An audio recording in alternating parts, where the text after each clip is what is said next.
Investor, educator, and author Robert Kiyosaki has changed millions of lives all over the world.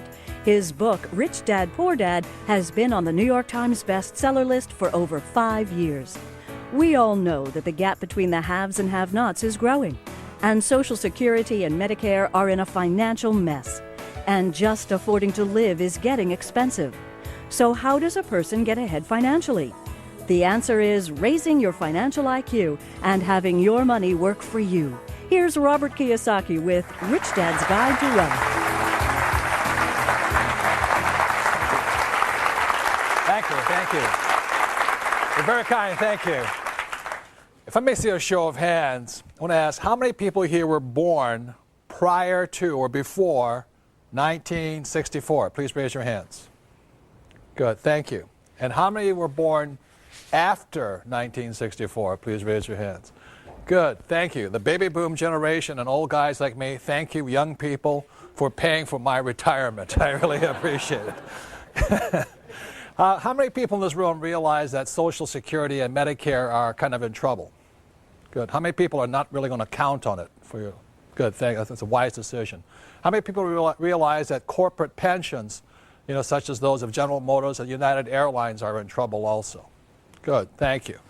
So I want to thank PBS, first of all, for having the courage to have me come on and present Rich Dad's Guide to Wealth, very simply because what you will find out, there are many people in the financial services industry that do not want me to tell you what I'm about to tell you tonight.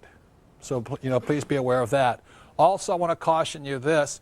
If some of you, what I may say tonight may threaten or challenge some of your beliefs about money. I mean, how many were taught, to save money, for example? Good. Tonight you're going to find out why that's a bad idea. So that's what this program is going to shake some of you and all this, so stay tuned. I promise if you stay tuned, at minimum your financial IQ will go up. You may learn to take more control of your money and possibly survive the financial hurricane that's going to start brewing in the year 2008, the first of approximately 75 million baby boomers begin to retire. And how many people realize those baby boomers may not have enough money to retire on? Good, and good. That's why I thank you young people, because it'll be up to you to take care of us. So, before I begin, I ask a question. How many of you have already read Rich Dad, Poor Dad? Thank you. Who has not yet read the book? Good, there's some of you. For those that haven't read the book, it's good to see some customers still out there who haven't read about my book. But anyway, for those that haven't read Rich Dad, Poor Dad, I'll give you a little bit of my background. Rich Dad, Poor Dad is a true story about my two dads. My real dad was the head of education for the state of Hawaii. Very smart, hardworking, great guy. He's a PhD, and he also ran for lieutenant governor of the state of Hawaii. So he's a great man. But I call him my poor dad very simply because even though he was a high-paid government official, no matter how much money he made, he was broke at the end of every month, and he ultimately died broke. So obviously money doesn't make you rich or poor. It's really education that does. And as you can tell, I'm fourth generation Japanese American, which means I don't speak Japanese, and I want to let you know that now. I barely speak English. My rich dad, on the other hand, was my best friend's father, and although he was a man who started with nothing, he ultimately became one of the richest men in Hawaii. So when you look at the white sands and the blue waters and the tall palm trees and the hula girls and the tall hotels right on Waikiki Beach, my rich dad's family owned some of the land under those hotels. So Rich Dad, Poor Dad, this book here, is a very simple, true story of what two fathers told two sons, my best friend and I, about the subject of money starting at the age of 9. And I believe one of the reasons the book has been so successful, it is written for 9-year-olds. And it's simple enough for everybody to understand high finance, or more importantly, why the rich are getting richer.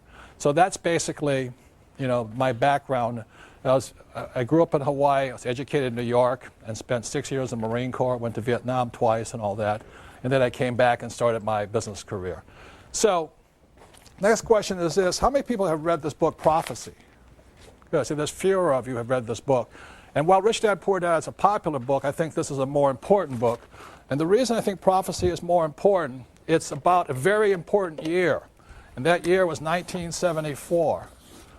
And 1974 was a year that the U.S. swung from socialism to capitalism. A very important reason for 1974, it was when a program called ERISA came out, and ERISA stands for Employee Retirement Income Security Act, and when the government's worried about your security, you know you're in trouble. But also it led to a thing called the 401k back in the 1980s. And this is a very big change in the history of our world right now. So Prophecy came out in 2002. It was not a very popular book because it was writing about the failure of these things called 401ks and pension plans and the crash of Wall Street. So this was 2002, and then in 2005, Time magazine, just in October of 2005, came out with a front page cover saying the same thing I said here in Prophecy, that there has been a big ripoff of people's pensions. And Time magazine, 3 years later in 2005, says a great retirement ripoff. Millions of Americans who will retire with benefits are in for a nasty surprise. How corporations are picking people's pockets with the help of Congress. And that's been going on. That's why so many people are in trouble. And then one day later, the New York Times magazine came out saying the same thing Prophecy did. And it says, we regret to inform you that you no longer have a pension. And that's why USA Today came out with a statement that said, America's greatest fear is running out of money during retirement. And that's what this program is about, is why we have this problem right now and why so many people may be financially wiped out in the financial hurricane that's hitting us, and also hopefully what you can do about it so that you may be able to save your friends and family. Unfortunately, what I'm about to say tonight will not work for everybody. As you know, life is not fair, but at least you'll have an idea of what you might be able to do on this whole thing. So, going into it really quickly is the difference between, one of the reasons people are having trouble is they don't know the difference between, I still can't spell that well, wealth and being rich. I'd like to explain really quickly that my rich dad taught me that wealth is measured in time and rich is measured in money. And really quickly, the difference here is this. A person who is, when you measure wealth, for example, let's say you have $10,000 in savings and your monthly expenses are $1,000 a month. That means you're 10 months wealthy. You will survive for 10 months. That's what it means.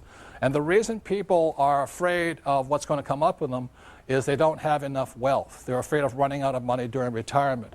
And what rich is trying to measure their lives in money. So what my rich dad taught me is don't worry about becoming rich, worry about becoming wealthy. And one of the reasons I was able to retire at the age of 47 was because I focused on being wealthy, not being rich. And that's a very big difference here. I thought I'd review something. I wrote a book called The Cash Flow Quadrant. I think it's one of the most important books for people who want to make changes in their lives. Because, as I said, the E stands for employee, S stands for self-employed or small business, B stands for big business like Bill Gates, and I stands for investor like Donald Trump or Warren Buffett. So, you know, my poor dad always said to me, son, go to school to get a what? Job. And he was programming me, and this is the word is program, me to be an employee. And, you know, when I talked to my mom, I said, you know, Dad, I don't want to be an employee. And my dad said, you must get a job. You must get a job. You got to have good education, good grades. Get your PhD. I went, oh, my goodness. And my mom says, don't argue with your dad. You know, if you want to be rich, go to school to become a doctor, you know, an S, specialist. And I said to my mom, there's only one problem, Mom. She says, what's that? Doctors are smart. She says, you have a good point there. You know, don't be a doctor.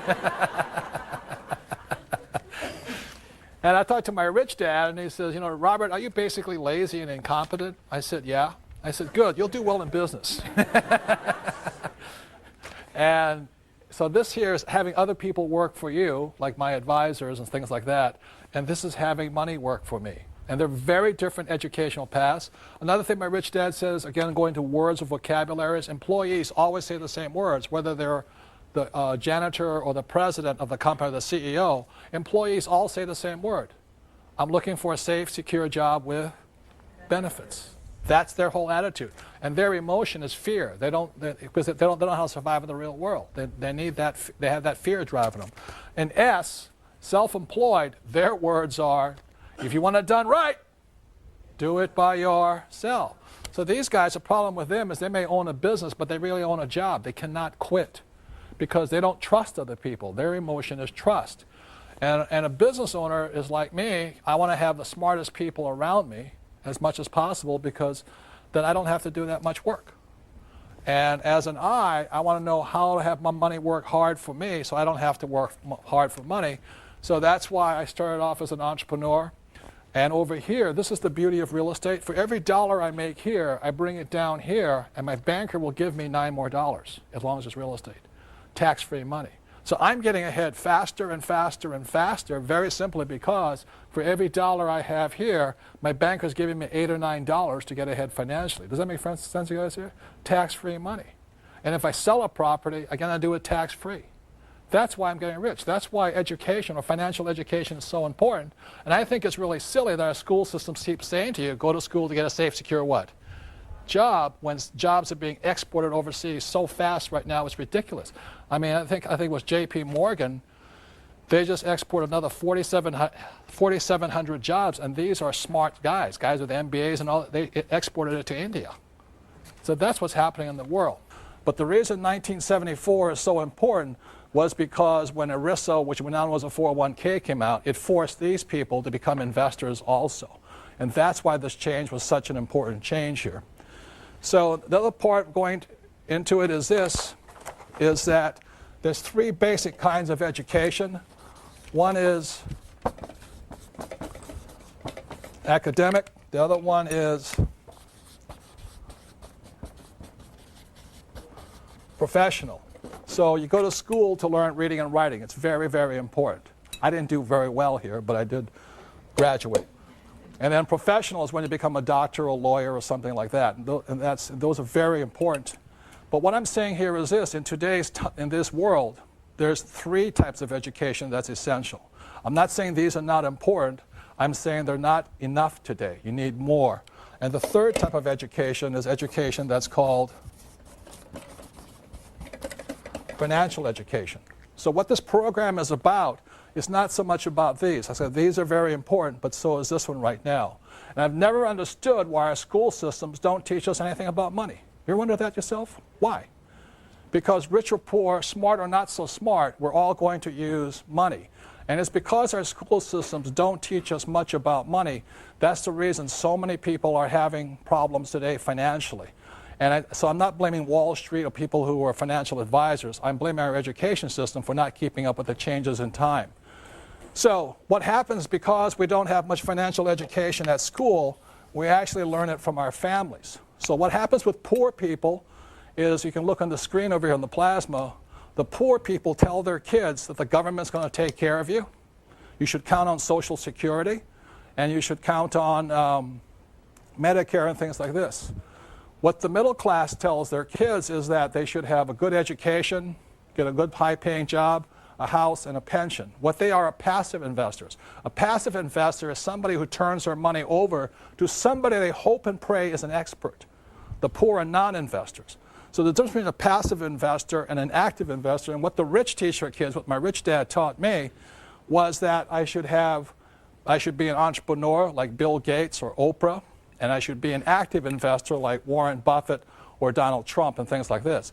So in this program, what you'll be learning about is the difference between active investors and passive investors. A passive investor is a person always going around saying, I have $25,000, I have $25,000, what should I do with it? And the first thing I say, if I were you, I would keep your mouth shut, you know? Because if you go around telling people you have $25,000 and you're a moron, somebody will tell you what to do with that money, and they're going to tell you, give it to them. Does that make sense, you guys here? So that's what this program is about, is so that at least you can tell the difference between a good financial advisor and a bad one.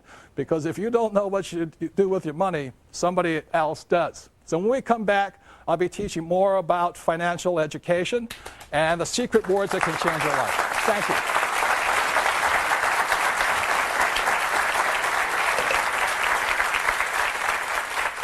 I just love the way Robert Kiyosaki shares. Make your calls. Join. Here's Robert Kiyosaki with Rich Dad's Guide to Wealth.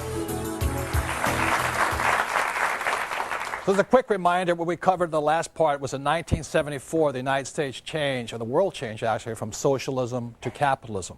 And the reason that's so important is because the world changed and shifted to a 401k or pension plans is because it forced many people who were E's and S's to become investors. Like I said, my poor dad was a very smart, good man, but he was a non-investor. There's people who are passive investors, and that's what most people are. They go to their company, they just put in their 401k, and they hope and pray that person managing their money is smarter than they are. And the third type is the active investor. Now, if you're going to be an active investor, then you have to have financial education. And one of the keys to financial education, a lot of people say, well, it takes money to make money. How many people have ever heard that statement? Well, that's absolutely not true, because you'll prove tonight it doesn't take money to get money, to make money. What it begins with is a thing called words or vocabulary. The English language has approximately 2 million words in it. And each of us as individuals, they estimate, has command of about 5,000 words. So one of the ways to start increasing your wealth and your financial ability is change your vocabulary. And one of the reasons my poor dad was poor, as a good man, he had the vocabulary of a school teacher. You know, he thought gerunds and prepositions were really important. But I've never made $1 off a gerund or a preposition yet that I know of, you know. I need the difference between EBITDA, PEs, ROIs, IRRs. That's what makes me rich. So just know that words make you rich, and I'm going to be going into right now the basis of financial education is words. And this here is a thing called the financial statement. As my rich dad often said to me, you know, this is your report card when you grow up. When you leave school, as my rich dad said, his banker has never, ever asked to see his report card yet. You know, a banker never said, say, Robert, can you tell me what college you went to? Are you an A student? Are you a B student? They never ask that. If you're a professional investor, they will ask you for something called a financial statement. If you're a non-investor or a passive investor, like a 401k, they'll ask you for a credit report.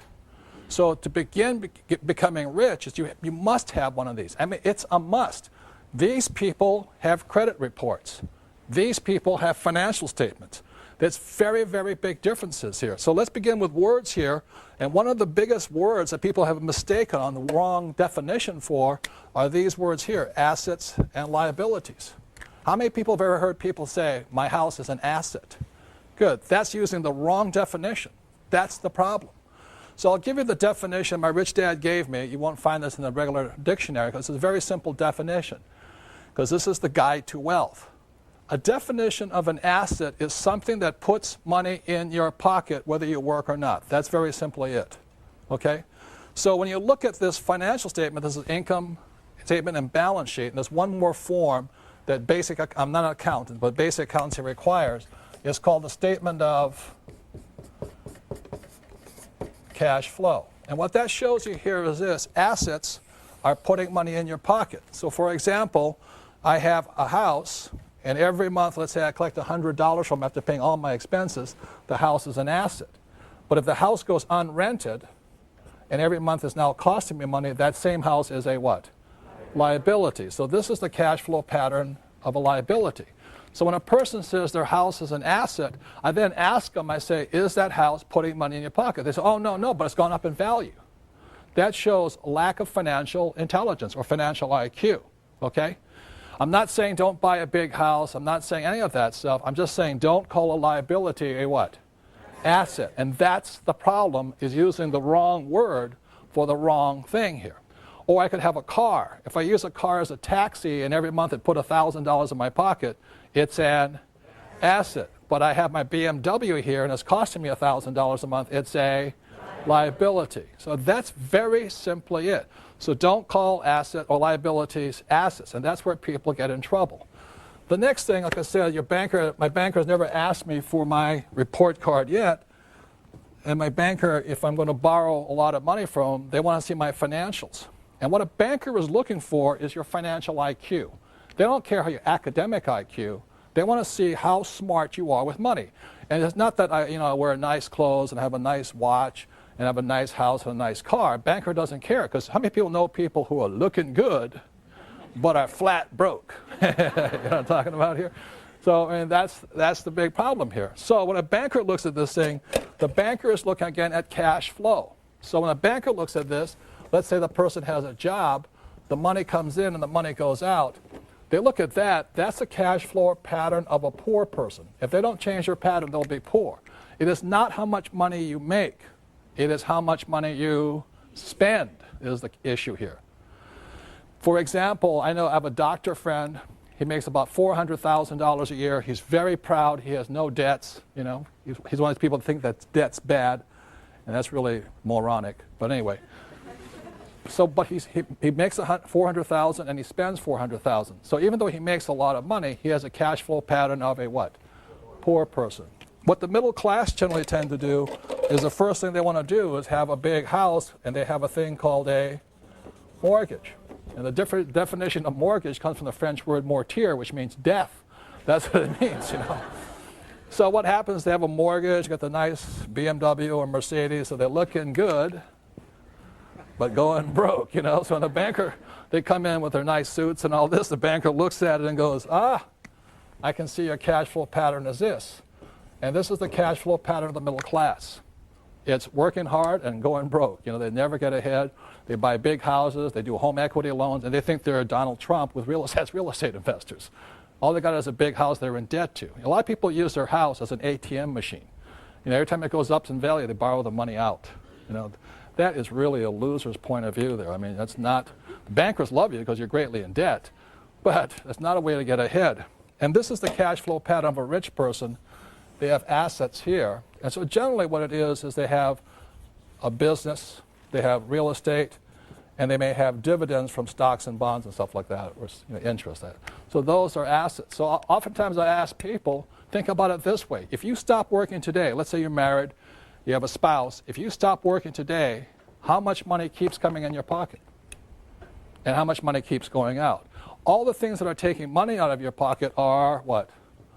Liabilities. And anything putting money in your pocket is an asset. So the reason my wife and I could retire is very simply we have money going like this. This means we're wealthy.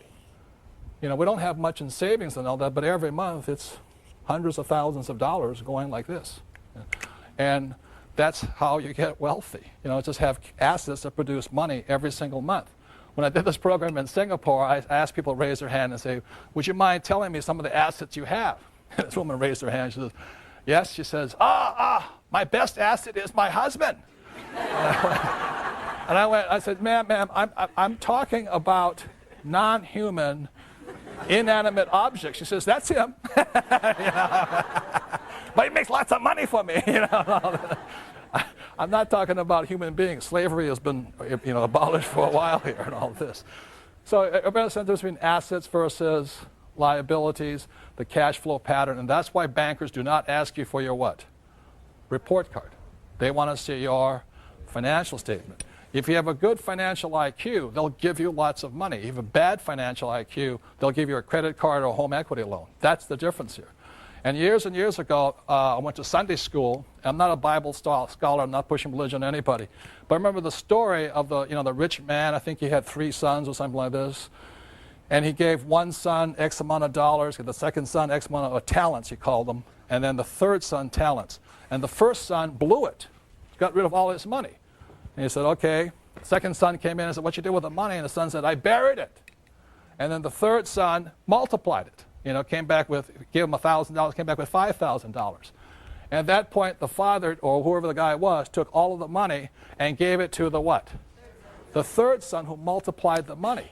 And that's what I learned in Sunday school is that, not God, but whoever does not like people who blow their money, people who just bury the money. See, the poor spend their money. The middle class bury their money, just put it in 401ks or savings. And the rich know how to multiply their money. So the real key is this. It's not so much how much income you make, but where you put your money. It's expenses. Do you expend your money this way, or this way? And that's why people who are always trying to make more money, they don't get ahead very simply because they're looking in the wrong place. It's over here. It's what do you spend your time and money on? That's why I thank you guys for being here tonight, and those of you at home supporting public television and your education. You're spending time and hopefully some money to support your education and a great cause here. And that's really important, is how you spend your time and your money. That makes a difference. And then the third thing is this, is just to cover this thing why your house is not an asset, is when your banker says your house is an asset, your banker's not lying to you. This will explain it better, because to understand this, if you have a mortgage on a balance sheet, it must balance. So if a mortgage is your liability, it has to balance. So your same mortgage is your bank's asset. That's the difference. So that's why your banker says your house is an asset. I'm not saying it's not lying to you, it's just saying it's not whose asset it is. It's their asset, you know. And the way you know that, again, is assets put money in your pockets and liabilities what? Take money from your pocket. So when you look at this, money comes in, money goes out, goes in here, and comes back here. So it's taking money from your pocket and it's putting money in the bank's pocket. And that is basically, you know, why your banker says your house is an asset. And why it's very important to understand the definition of the word you're using. Don't just use a word, because if you keep saying your house is an asset when it's a liability, or you say your car is an asset when it's really a liability, and your vacation to Hawaii is an asset versus a liability, or your home equity loan is an asset, you're not going to make it. Does that make sense, you guys here? But what most people tell you is this. Repeat after me. Work hard, save money, get out of debt, invest for the long term, and diversify. How many people heard this? Okay? And the reason I bring this up here is that because around 1996, I was watching this very famous morning show, you know, that was broadcast all across the nation, and they had these nice, handsome, you know, couple who were the host and hostess, and they come and say, and today we have the financial expert of all times, and he's going to give us the financial advice for the new year. This is like 1996 or whatever it was, you know. And welcome so-and-so, and they clap, you know, and out comes a financial expert, and he goes, hi, everybody. What I recommend for this year, 1997, is work hard, save money, get out of debt. Excuse me, I can't even do it straight. Invest for the long term and diversify. And the host go, oh, that is so brilliant. Oh, thank you for your infinite wisdom on this. On financial, we thank you. The next year, they invite them back, same thing. And for the new year, I recommend you guys, what? Work hard, save money, get out of debt, invest for the long term, and diversify. And the host says, oh, I can't believe, what a genius, what a financial genius. Give him a hand, I can't believe it. Every year, same guy, same message, same advice. They think it's brilliant. Then after 2000, the stock market started to crash. And they bring the same expert on, and he comes on, and what does he say? What I recommend is work hard, save money, get out of debt, invest for the long term, and diversify. And the market kept crashing. And he kept giving the same advice. And this is what I want to say about that advice. Between the year 2000 and 2004, millions of small investors lost an estimated $7 to $9 trillion. At the same time, Wall Street paid some of its biggest bonuses out. And this is the advice they were giving people here. I want to say to you, this advice used to work. It doesn't work today. I'm not saying it's bad advice. I'm just saying it used to work. After 1974, it started to change. And what I'm going to be going into is how that change came about and why people are getting in trouble following this advice, especially this one here. Because you're going to find out the most risky of all investments are savings, stocks, bonds, and mutual funds. They are the riskiest of all investments. But most people think they're safe. And that's what you'll find out, and that's why I thank public television for allowing me to say what I'm going to say, because there's many people, as I said, in organizations who do not want me to tell you what I'm about to tell you, and all the little people they hire who are financial experts, but they're not really financial experts. Do you realize most of financial experts are not I's, they're really E's and S's. They're salespeople. And I'll be going into some of those differences, okay? So I know I'm an investor very simply because I live by my income on my investments. I don't live by my commissions. And there's a very big difference there. So going into it, the reason work hard is obsolete advice is because in 1943, the U.S. government punished anybody who was an employee. After 1943 was a thing called the Current Tax Payment Act. At that point, anybody who was an employee, the government got paid first. How many of you ever opened up your paycheck and gone, what happened to my money? That was 1943. So the problem with being an employee and working hard is the more you work and the more money you make, you go up in tax brackets. So you don't get ahead. These guys here are taxed heavily. These guys have all the tax loopholes. That's why I can make a lot of money and pay zero taxes legally. The difference is I'm on this side here, but our school system teaches us to be this side. In 1986, they passed the 86 Tax Reform Act, and they taxed all doctors, lawyers, all the A students. They nailed them. And so, well, the attorneys I don't mind, but anyway. But what happened here is this, is that guys like me, the C students, we can make more money and pay less taxes than the A students, which proves there's a God somewhere. The next thing is save money. The reason save money is an obsolete idea is because in 1971, a man named President Nixon took us off what's called the gold standard or the Bretton Woods Agreement. And at that point, what happened in 1971, money turned into a currency. So what you started to save after 1971 was not money but a currency. And the problem with a currency is the government can print it faster than you can save it. And the other thing about this, if you understand economics, especially Keynesian economics, is that when you look at a dollar, a currency, let's say this is $1 and this is 40 years here, a currency is designed to go down to 5 cents over 40 years. A currency is designed to lose money so the government can keep running up debt. That's the reason. So they can print it faster than you can save it. That's the big problem with it. The next thing is this. If you look at the real stats, is this. And that's the reason I don't save money. If you look at this in the last few years, like I said, 1995 to 2005, what's happened is the dollar has gone this way, and the way you know how much is lost is gold went from $250 up to $500 in the same time. That means your dollar lost 50%. It lost 50% of its buying power. And the banks are paying you 1% interest. Tell me that's smart to save money. That's why the debtors started to win, because what was happening is this was going up and all this. And the reason this happens is for one very big, this is not the only thing. It's not just gold, because I can hear the economists going, he doesn't know what he's talking about. Well, I'm not saying I'm an economist. I'm saying just look at the price of gold. It takes twice as many dollars to buy the same amount today. But not only that, my father's house, which he purchased in, I think, 1965 or something, he paid $50,000 for it. And today it's worth $1.5 million. It's the same house. So it means the purchasing power of the dollar went where? Down. The house didn't go up in value. Your dollar went down. And the other thing the economists say, well, that's not really a good indicator. But look at this. In 1995, oil was about $10. Today it's $60. So that means your dollar you need $6 more to purchase the same amount of oil. And then the economists say, well, oil doesn't affect inflation. I'm going, they want you to believe that investing is risky.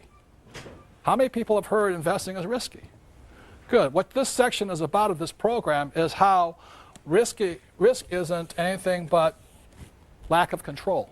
The number one difference between an active investor and a passive investor is the subject of control. So what I'm going to show you tonight is how what I do as an active investor is I want control. If I have control, I don't have any what? Risk. And that's the difference. So using a metaphor that most of us can understand, over here we have, an example of a car. Okay. Now, how many people realizing there's risk driving a car? Good. But car driving doesn't have to be risky. Like those guys want you to believe investing is risky. So some of the controls, the 6 controls a car must have, number 1 is a steering wheel, right? How many people would not buy a car if it had no steering wheel? Good, you know what I mean? So let me sit down here like this. So I sit down, I get in my car, and control number 1 I want to check on is I have a steering wheel. Control number 2, Gas pedal. Now you have a gas pedal, you better have some what? Brakes. How many people have ever driven a car without brakes, you know? You don't need coffee for about 6 weeks after that. You know? And then you have a forward and reverse, gear shift like this. And the other thing you also have to have is a driver's license for driver's ed, and you have to have insurance. So if I'm driving down the road, doing a little bit too fast, I hear the bing, bing, bing, bing, bing, bing, bing, bing, and the cop pulls me over, a policeman pulls me over. What's the first thing a policeman asks me for? Driver's license and proof of what? Insurance. How many people would not let somebody who was uninsured drive your car? How many people would not let somebody who had no driver's ed drive your car? You know what I mean? That's stupid. But that's what investors are doing. They're actually investing in savings, stocks, bonds, mutual funds with no control. And what happens, that's like going like this.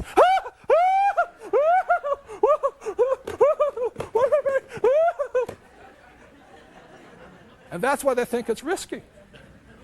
Now, this is the worst part. Guess who else has no control? Your financial advisor. Your financial advisor. Diversify, diversify, diversify.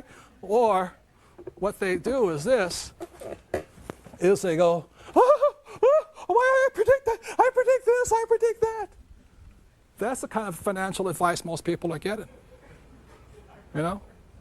That's risky. That's not what I do. I want control. So, let me help get out of this wreck right now. So when I'm as an investor, I want 6 controls too. If a car has 6 controls, I want 6 controls as an investor. Control number 1, you look on the screen over here, is I want control of my income. Control number 2, expenses. 3 is asset value. 4 is liability. 5 is I want financial education or management. And 6 is I want insurance. Those are the 6 controls I want as an active investor. So when we come back, what I'm going to talk about is one of the ways to get rich is find that native genius that's well inside each and every one of us. And that's what the next section is about. Thank you very much.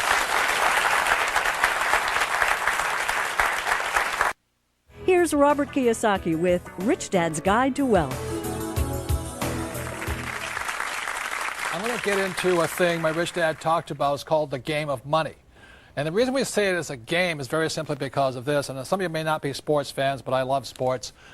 In football, a game is consistent of 4 quarters. And so my rich dad said life is also, your financial life is in 4 quarters also. So if we can have it up here on the prompter, on the plasma, the game of money, we have a thing called the pregame show. Okay, and the next thing is we go into the first quarter. So age 25 is generally when most of us kind of get out of school and we sort of figure out what we're going to do. So age 25 to 35 is the first quarter. And the way we come up with this is 10 years is because our working life is generally 40 years long, 25 to 65, right? So the first quarter is 25 to 35. Then what happens, second quarter is 35 to 45. Got it? Things like this. And by then, you should be married, or if you want to be married, your career should be taking off, and you have a house, and a little bit in debt, and all this stuff. And then we go into halftime, And at that point, sometimes in our lives, it's called midlife crisis, We say, oh my goodness, I'm not getting ahead, I'm not getting promoted, I'm not getting ready, and a panic sets in. And then we go into the third quarter, which is 45 to 55, okay? And then ages 55 to 65 is the fourth quarter. And if you haven't acquired enough wealth, like I talked about, that's between wealth and being rich. Wealth is very simply measured in time. So we have recurring income coming in for as long as you live here. So if you don't have enough recurring income from wealth, you go into what's called overtime. And overtime means that you may be on Social Security, or as my Japanese friend say it, Social Security, because it's so. Is that if you haven't quite got it yet, overtime means, would you like that supersized? Would you like a giant-sized Coca-Cola with it or stuff like this? And then you go into what's called out of time. And I think this is why people are terrified right now of running out of money during retirement, because when you're out of time, that oftentimes your body gives up and all this. And a lot of times what people say is that you spend your health gaining wealth. And in the last few years of your life, you spend your wealth trying to hang on to your health. And they say so many people, their fortunes get wiped out in the last 2 years of their lives if they don't have enough. And as I said, the biggest problem in America is not Social Security, it's Medicare. $64 trillion in debt right now.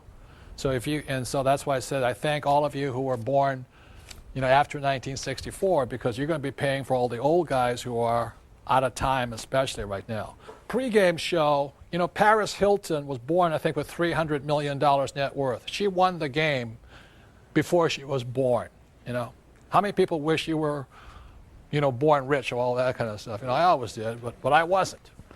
So there are certain people who were born with a silver spoon in the mouth, and they were so fortunate. I wasn't. My wife, Kim, won her game in the first quarter of her life. She was about 35 years old when she retired. She had acquired enough wealth, enough passive income, that she never had to work again. So she won the game first quarter, and I was 47, so I won it just in the second quarter of my life. That meant I never had to work again. Not that I was rich, but I was wealthy. I had money coming in every month from my investments that I never had to work again. So then I took 2 years off, suffered my midlife crisis, and then came back.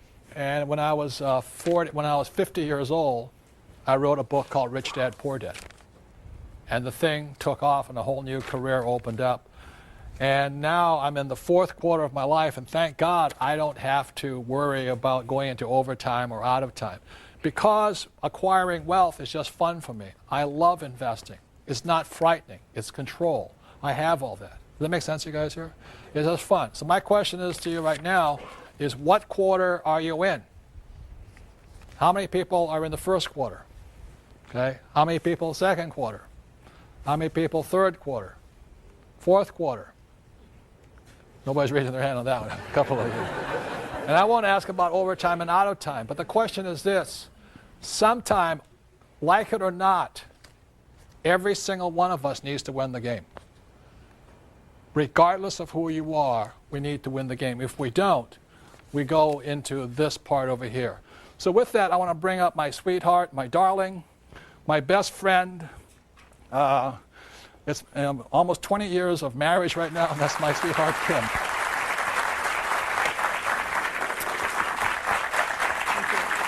Kim has her own corporations. I have my own corporations. If we ever split, she's completely independent. She has control of her own life. Does that make sense, you guys here? So that's what I love about her. When I married Robert, we got together. He had no money. And matter of fact, we celebrated when we hit zero. That's how far down we were. Robert's been talking about control, and I love to encourage women into this world of investing, because I think so many women today feel out of control when it comes to money, when it comes to their financial freedom and their financial lives. And so my passion is to educate and encourage women in the world of investing. And the reason why I'm so driven kind of comes from an incident that happened many, many years ago.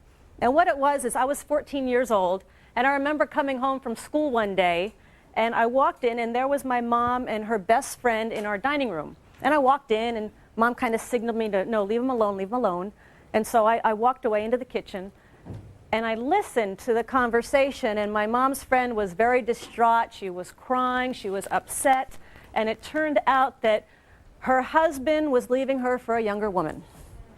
And she went on and on. They'd been married for 20-some years and kept listening. And then she said something that just really hit home to me. And she said, you know, my marriage hasn't been good for many, many years, but at least I was financially taken care of.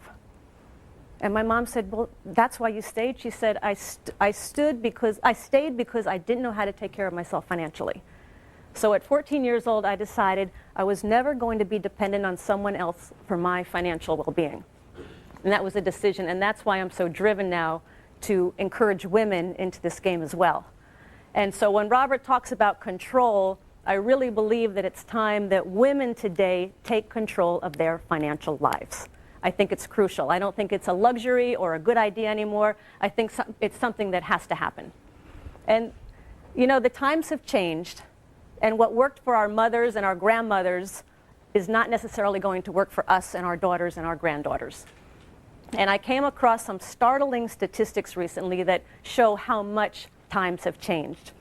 For example, in the US, 47% of women over the age of 50 are single, meaning they are responsible for their financial well-being. And many of us have heard the divorce rate. 1 out of 2 marriages ends in divorce. So if she was depending on Prince Charming to take care of her, well, and who usually ends up with the children? The woman. So the woman is now responsible for herself and for her children. And the first year after a divorce, on average, a woman's standard of living drops 73%. And for any of you that are concerned about your mothers or your grandmothers, of the elderly living in poverty, 3 out of 4 are women. But the amazing thing is 80% of those women were not poor when their husbands were alive. So what the statistics are telling me is that as women, especially as we get older, we have not been prepared, we have not been educated to take care of ourselves financially, and now is the time to do that. And it doesn't take a lot. It's really just through education, and that's why I'm so happy to be part of this program on PBS, because they're all about education. And to get started in this world of investing, it takes education. Start small, make mistakes. You're going to make mistakes. Put a little money down. You'll be amazed at how smart you get when you put a little money down on an investment. Your education goes through the roof. So again, it's just about education. And just to let you know, it's not rocket science. I don't have a special degree. It doesn't take any special type of formal training. When I started in investing, it was in 1989, and Robert came to me, said, "It's time you start investing." And I'm like, I don't even know what the word means. And so he started to teach me what his rich dad taught him about investing. And I went out, and I'm stumbling along trying to figure it out. And finally, I came across this little 2-bedroom, 1-bath house in a place called Portland, Oregon. And I signed the papers, and I got the deal, and I'm doing all my due diligence now, and I'm checking it out to see if I'm going to do it or not. And I'll tell you, I was scared to death. What if the tenant moves out? What if the plumbing breaks? What if I lose money? What if? I was scared to death. And what happened is when it came time to close the papers, to sign the papers, my hand was shaking so bad they couldn't even make out my signature.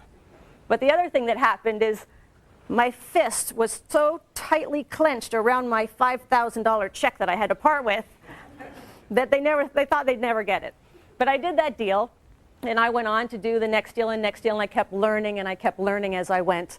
And what it came down to is today I control millions of dollars worth of real estate and worth of property. But it all came down to, it started with a little education, and it started with that first step. So I just want to say, again, I so encourage women in this game of investing. It's not difficult. It takes some time. It takes some effort. It takes some education. But the freedom, for me, when I understood this game, my self-worth went up, my confidence went up. I knew for the first time that I could take care of myself. I didn't have to depend on Robert. I didn't need Robert.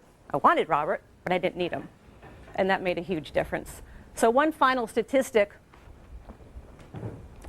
only 20%, studies show that only 20% of baby boomer women will be financially secure in retirement. That means 80% of us will not. So again, I thank you for being at this PBS show, because by being here, you're getting yourself educated, and all it takes is education and some action, and you can easily be part of that 20% who's secure and in control. Thank you.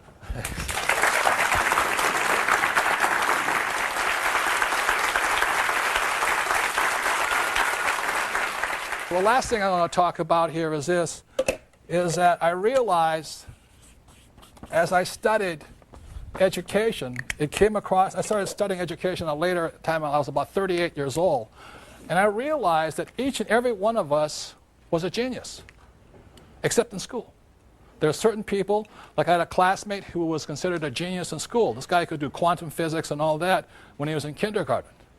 The trouble is he couldn't tie his shoelaces. How many people knew people like that? They're absolute, and they are geniuses in school, but in the real world, they're incompetent. This guy didn't know his left hand from his right hand. We used to play baseball, and I said, how can he be a genius? He doesn't know. He could never figure out what the glove went in his left hand or his right hand. but he was a genius. I said, how can he be a genius? He can't pitch, can't bat. It's like this. So I started to realize that genius, that every one of us had it. And what genius stands for is this here.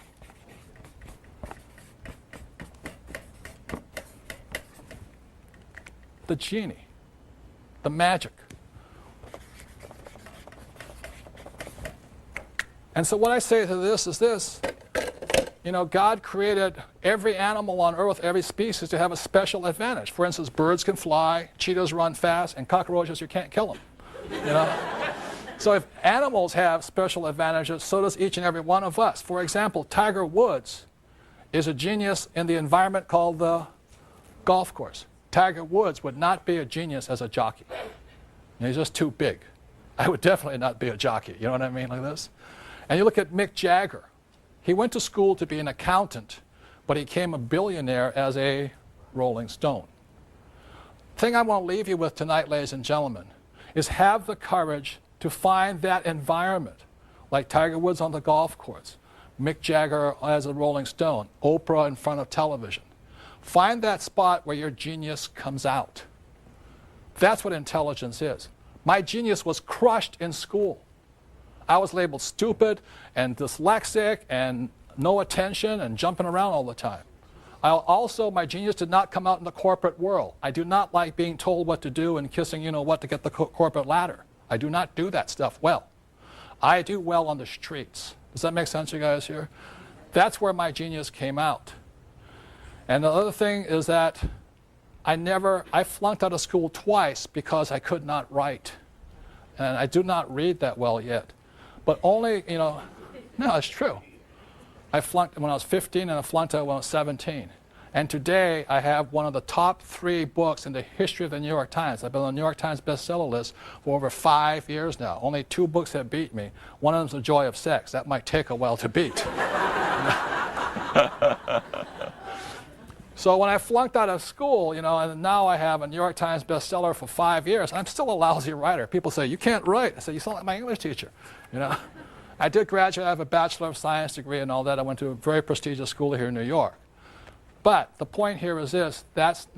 You have to find where your genius comes out. That makes sense, you guys here? And after I flunked out of school and then this book I was scarred for the longest time. I really thought I was stupid. It pained me. Here's my father, the superintendent of education, and his son's a moron. You know what I mean? It's all this. So what I'm thinking about, if those school teachers are still alive, I'm going to look them up on 1-800-SEARCH or something. I'm going to find their names. I'm going to mail them a copy of my book, page by page, say, here it is. But the point here is this. I didn't find what I was good at until I had the courage to find the environment where my genius came out. Does that make sense, you guys here? And I ask you to do that. Intelligence is don't do as you're told. Go where you know your genius can come out. It's not easy. Tiger Woods practices like a wild man to get his genius to come out. I practice I write like crazy. I'm not a good writer. Does that make sense, you guys here? It's not easy. If you think it's easy, this is not it. But you and every one of you at home, you need to find, or I recommend finding where your genius lies. What environment do you come the best in? Because if you look at this picture over here of this young boy, I think this is really it. That's really what it is. Every child is born with a genius. I did not know when I was 9 years old playing Monopoly that I was seeing the future. When I played Monopoly, I saw that I could become a rich man. Whereas my poor dad kept saying, go back to school. So I'd like to leave you with this. Have the courage to find that environment. The magic lamp is your environment. Tiger Woods, golf course. Mick Jagger, Rolling Stone. Oprah, television. Have the courage to find that environment where you rub the magic lamp and your genius comes out. The most important thing is do what you know God gave you the best genius for. Thank you very much. I appreciate it.